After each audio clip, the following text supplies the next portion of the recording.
Bonjour, ici Pierre, bienvenue au No Code Space Lab.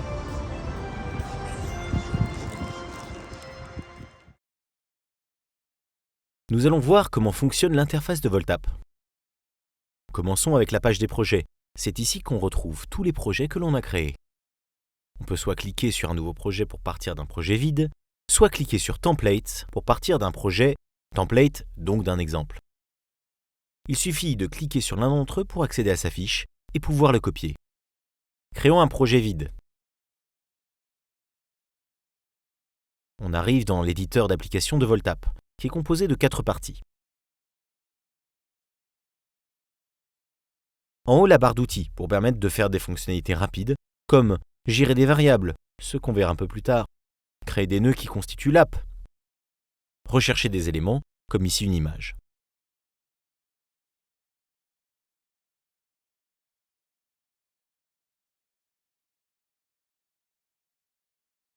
Ensuite, à gauche, l'arborescence qui va organiser les nœuds.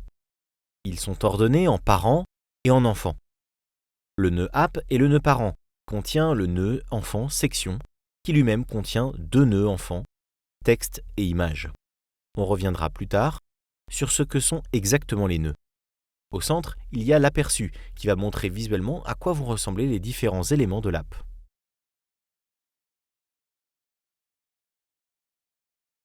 Et enfin, à droite, l'inspecteur de nœuds, qui va permettre de modifier les différents attributs d'un nœud donné. Si je clique sur différents nœuds, l'inspecteur change en affichant des attributs propres à chaque nœud.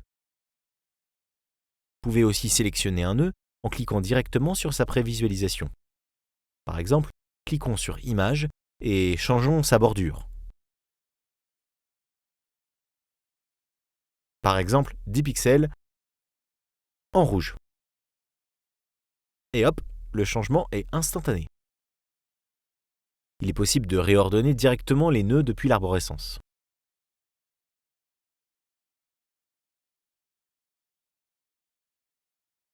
On remarque que mon projet a été sauvegardé. La sauvegarde automatique est pratique, mais dans le cas d'un travail en équipe, mieux vaut la passer en manuel. Pour cela, allons dans le menu, puis Préférences, et désactivons cette sauvegarde automatique. L'icône de sauvegarde manuelle apparaît dès qu'il y a un nouveau changement, par exemple si on change un texte.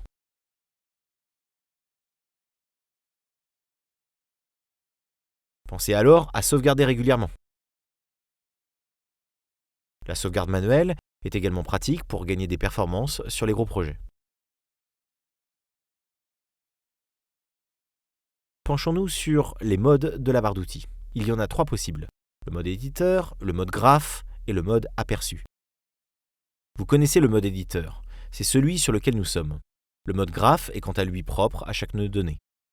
Et en cliquant dessus, on peut alors créer du code sous forme de scénario en branchement pour personnaliser le comportement de ce nœud.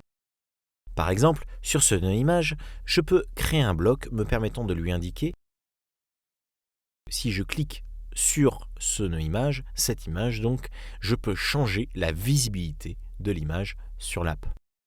Grâce à une variable, dont nous verrons les détails plus tard, on crée une connexion à l'attribut caché. On peut alors étendre le scénario après le bloc click et le lier à la variable d'invisibilité appelée hidden, que l'on passe à vrai.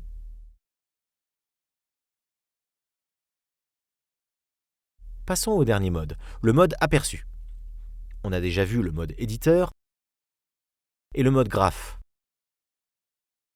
bien propre à chaque nœud. Voyons maintenant le mode aperçu qui lance le code de l'app. Ainsi, si je clique sur l'image, elle disparaît. Enfin, parlons d'un mode supplémentaire qui apparaît lors de la prévisualisation de l'app, le mode debug, qui est un mode de test. Pour cela, rajoutons un nœud bouton. Personnalisons le code de ce nœud dans son mode graphe pour lui indiquer que si on clique sur le bouton, eh bien, on affiche un message debug « Coucou ».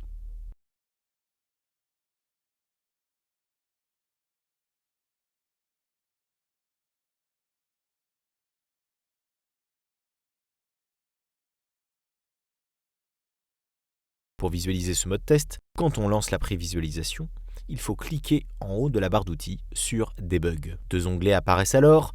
L'onglet Variables pour visualiser l'état de ces variables en temps réel, par exemple notre variable hidden. D'ailleurs, quand on clique sur l'image, on voit que la variable passe de non à oui, ce qui permet de rendre l'image visible. Le deuxième onglet est celui des logs, qui affiche le journal des messages des blocs debug. En cliquant sur le bouton, on fait apparaître notre message « Coucou ». C'est très pratique, surtout quand on veut tester si le graphe d'un nœud est bien connecté à un moment donné. Voilà, c'est tout pour ce tour d'interface de Voltap. Merci d'avoir suivi ce tutoriel spécial Voltap. On se retrouve très vite pour d'autres aventures du no-code.